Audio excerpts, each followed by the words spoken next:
வணக்கம் தனுசு ராசி அன்பர்களே. எதையுமே வெற்றி கொள்ள வேண்டும், சாதிக்க வேண்டும், எதுவுமே நமக்கு தோல்வி இல்லை அப்படின்னு நல்ல எண்ணத்துடனும் ஆரம்பம் சரியாக இருந்தால் மற்றெல்லாம் சரியாக இருக்கும் அப்படிங்கிற கிளியர் மைண்ட் செட்டும் உங்களுக்கு எப்போவுமே உண்டு. இந்த மைண்ட் செட்டை எம்ஃபசைஸ் பண்ணுறதுனால தான் மூலம், பூராடம், உத்திராடம், ஒன்றாம் பாதம் இப்படின்னு இந்த நட்சத்திரங்கள்லாம் அந்த கம்ப்ரைஸ் இங்கே உட்காந்துருக்கு. மூல நட்சத்திரம் கேதுக்குரியது, பூராடம் சுக்கிரனுக்குரியது, உத்திராட நட்சத்திரம் சூரியனுக்குரியது. ஆரம்பங்கள் அனைத்துமே நல்லதாக நடக்க வேண்டும் அப்படிங்கிற எண்ணத்தில் மூல நட்சத்திரத்தில் தாங்க பாரியவன் நல்லாயிருக்கும். எந்த விஷயத்தையும் மாற்றி யோசிக்க வேண்டும் என்பது பூராட நட்சத்திரத்தில் நல்லாயிருக்கு. யோசிச்சுட்டே இருந்தாமன்றது எக்ஸிக்யூட் பண்ணுவோம் அப்படிங்கிற உத்திராட நட்சத்திரமும் கம்பரைஸ்ட் ஆனதுனால தான் தனுசு ராசி போராட்டம் குணத்திலும் வெற்றிகளை கொள்வதிலும் அழகாக இருக்கிறீர்கள். அதனால் உங்களுக்கு வெற்றி நிச்சயமாக வாழ்க்கையில் இருக்கும் அப்படிங்கிற தெரிந்து தான் எல்லா காரியத்தையும் செய்கிறீங்க. எங்கே போவான் வருவான் அப்படின்னு சொல்லுவார் இல்லையா ஒரு குதிரையில், அந்த மாதிரி எங்கே போகும் எதுவாக இருந்தாலும் எங்கிட்ட தான் வந்து ஆகணும் அப்படிங்கிற ஆட்டிடியூடில் க்ளீனாக இருக்கீங்க. அதுக்கேற்ற மாதிரி உங்களுக்கு சக்ஸஸ் ஸ்டோரி இருக்குது. அப்படிங்கிறதுனால இந்த வாழ்க்கை இப்படி போயிட்டுருக்குது.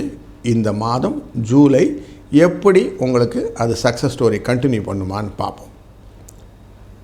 ராசிகள் வரிசையில் உங்கள் ராசியிலிருந்து 3ஆம் இடம் அப்படிங்கிறது கும்பராசி. அங்கே ராகு பகவான் உட்கார்ந்துருக்கிறாரு. 4ஆம் இடம், இந்த 2ஆம் இடமான குடும்பஸ்தானத்துக்கு வெற்றி வாழ்க்கையில் சுறுசுறுப்பை தரக்கூடிய 3ஆம் இடத்துக்குரியவர் 4ஆம் இடமான தாய் ஸ்தானம் அப்படின்னு சொல்லுவோம், மாத்ருஸ்தானம் அப்படின்னு சொல்லுவோம், அந்த இடத்துல உட்கார்ந்துருக்கிறாரு. அங்கே வண்டி, வாகனம், மனை பற்றின விஷயங்களுக்கெல்லாம் ஒரு தீர்வை கொடுப்பதற்காக சனி பகவான் அமர்ந்திருக்கிற இடத்துல வக்ரகதி அப்படின்னு எடுக்கிறார். நார்மலாக சனி வக்கரம் பெற்று தன்னுடைய ராசியான கும்பராசியை பார்ப்பது நல்லது. அப்படி பண்ணால் பணம் வரும். அதனால் பணத்துக்கு இந்த வண்டி வாகன விஷயங்களிலும் புதிய மனை வாகனத்திலும் பிரச்சனை இல்லாமல் இருக்கக்கூடிய சூழ்நிலையை காட்டுகிறது. உங்கள் முயற்சியை பெரிதாக எண்ணாமல் சிறிதாக வைத்துக்கொள்வது நல்லதுங்கிறதா ராகுவை குரு தன்னுடைய 7ஆம் இடத்திலிருந்து பார்க்கிறார். உங்கள் ராசியிலேருந்து 7ஆம் இடத்துல மிதுன ராசிக்குள்ளே உட்கார்ந்துருக்கிறார், அங்கிருந்து பார்க்கிறார் அப்படிங்கிறதும் நல்ல ஒரு செய்தி.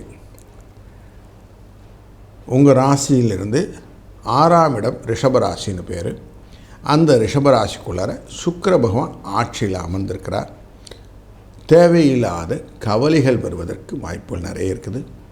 மனதிலே சோர்வு வருவதற்கும், என்கிட்ட காசு வாங்கிட்டு போயிட்டாங்க, ஏமாற்றிட்டாங்க, என் மேலே கேஸ் போட்டிருக்குறாங்க, என்ன ஆகும்னு தெரியலைங்க, உடம்பு படுத்திகிட்டு இருக்குதுங்க, ஒரு தீர்வு இல்லைங்க அப்படின்னு எதையோ ஒன்றை பற்றி குழப்பத்திலே ஆழ்த்திவிடக்கூடிய சூழ்நிலையில் இருக்கக்கூடிய சுக்கிரன் இருப்பதனாலே இந்த மாதம் இந்த ஒரு விஷயமும் மைண்டில் வச்சுக்க வேண்டியிருக்கு. 7ஆம் இடமான மிதுனத்திலேருந்து தனித்த குரு உங்களை நேரில் பார்க்குறாரு. குரு தனித்து இருப்பது 7ஆம் இடத்துல தனிமை அப்படிங்கிற விஷயத்தில் கொடுத்தாலும் உங்கள் ராசிக்கு அது அதிபதியாக இருக்கிறதுனால உங்களுக்கு சுகத்தை தருவதாக இருக்கிறது. அதனால் சுகம் உண்டு, அந்யோன்யம் உண்டு. 8ஆம் இடம் அப்படிங்கிறது அஷ்டமஸ்தானம் சொல்லக்கூடிய இடம், கடகராசி. அங்கே சூரிய பகவான் 17ஆம் தேதி மூவ் பண்ணி உட்காந்துருவார், கடக பிரயாணத்துக்குள்ளே வந்துடுவார். அப்போ கடக மாதம் ஆடி மாதத்தில் சூரியன் உங்கள் 7ஆம் அதிபதியான புதனோடு சேர்ந்து உட்கார்றார். இந்த 7ஆம் அதிபதியான புதனும் இந்த மாதத்தில் வக்ரம் அப்படிங்கிற நிலையில் வருவார். அவர் கொஞ்சம் ரெட்ரோகேஷனில் பார்க்குற பார்வை தன்னுடைய இடத்துக்கு நோக்கி தரதுனால பண வரவை ஏற்படுத்துவார். கொஞ்சம் புத்திசாலித்தனமாக செய்யக்கூடிய காரியங்கள் உங்களுக்கு பணத்தை பெற்றுத்தருவதாக அமைகிறது. எல்லா விஷயத்துலையும் நம்ம நல்லா இருந்துட்டோன்னா எங்கேனா ஒரு இடத்துல இழுத்து பிடிக்கணும் இல்லைங்களா? அதனால தான் இந்த சூரிய பகவான் 8லே அமர்ந்த உடனே கொஞ்சம் அலைச்சலையும் துயரத்தையும் கஷ்டத்தையும் கொடுப்பதற்கான வாய்ப்புகள் இருக்கிறதுனால கொஞ்சம் எச்சரிக்கையாக இருக்க வேண்டிய சூழ்நிலை. எதையுமே நான் முதன்மைப்படுத்திக் கொள்வேன்னு போய் நின்னீங்கன்னா கொஞ்சம் அடி வாங்குவீங்க. அடுத்தவெல்லாம் செய்யட்டுன்னு கொஞ்சம் ஓரம் உட்காந்துட்டிங்கன்னா தப்பிச்சிட்டீங்க.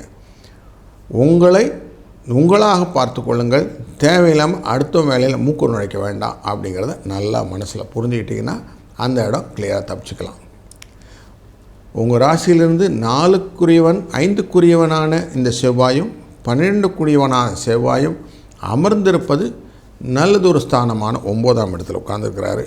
இந்த 5, 9 அப்படிங்கிறதெல்லாம் திரிகோண ஸ்தானங்கள்னு பேர். இந்த இடத்துல இருந்தால் கூட செவ்வாய்க்கு அது நல்ல இடம் இல்லைங்க. அதனால் உங்களுக்கு காரியங்களிலே தடைகளை ஏற்படுத்துவார்.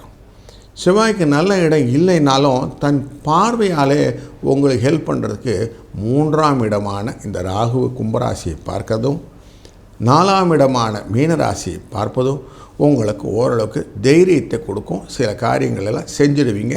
அதுக்கப்புறமா ரிசல்ட்டை பார்த்துக்கலான்ற எண்ணம் வந்துடும். அந்த தைரியங்கள்லாம் மோஸ்ட்லி விரயம் இல்லாமல் பார்ப்பதும் வெளிநாடு வர்த்தக தொடர்பான விஷயங்களிலே இந்த முயற்சிகளெல்லாம் சிலருக்கு நல்லா நடக்கும். சில இண்டஸ்ட்ரியலிஸ்ட்லாம் ஐஇ கோடு வாங்கணும்னு சொல்லிட்டு இம்போர்ட் எக்ஸ்போர்ட் கோடெல்லாம் வாங்கிறதுக்கான சூழ்நிலை, கொஞ்சம் ஃபாரின் கண்ட்ரீஸ்க்கெலாம் போய் கான்ட்ராக்ட்ஸ்லாம் எடுத்துகிட்டு வரக்கூடிய நல்ல நிகழ்வுகள் இதெல்லாம் நடக்கக்கூடிய சூழ்நிலையும் உண்டாகும். இந்த மாதத்தில் கொஞ்சம் ஃப்ளை பண்ணி வெளிநாடுகளுக்கு சென்று வரணும் அப்படிங்கிற எண்ணம் இருப்பவர்கள்லாம் இருப்பீங்க. அப்படி வெளிநாடுகளுக்கு போகக்கூடிய வர்த்தகங்கள் உங்களுக்கு சாதகமாக அமையக்கூடியதாகவும் அமைகிறது. 10க்குரியவன் அப்படிங்கிற இந்த புதனானவர் 8ஆம் இடத்தில் இருப்பதனாலே தொழிலிலே சில நஷ்டங்கள் வருவதற்கான வாய்ப்பெல்லாம் கொஞ்சம் எச்சரிக்கையாக இருக்கணும். லாபங்களை கருதி செய்யக்கூடிய காரியங்களிலே எக்ஸ்ட்ராவாக கொஞ்சம் கேர்ஃபுல்லாக இருந்துட்டிங்கன்னா போதும். எல்லா வேலையும் நம்மளால் செய்ய முடியும் அப்படின்னு எடுத்துக்காமல் இருந்தால் போதும்.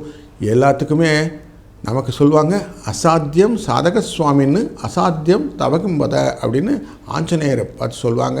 எந்த காரியமும் அவருக்கு சாத்தியம்தான், அசாத்தியம்னு இல்லை. அப்படிங்கிறனால அவரை நம்பி நீங்கள் செய்யக்கூடிய காரியங்கள் அவரை மனத்தில் நினைத்து கொண்டு நீங்கள் செய்யக்கூடிய நல்லதாமையினால இந்த மாதம் முழுதும் ஜெய் ஆஞ்சநேயா அப்படிங்கிற வார்த்தையை அடிக்கடி யூஸ் பண்ணிகிட்டே வாங்க.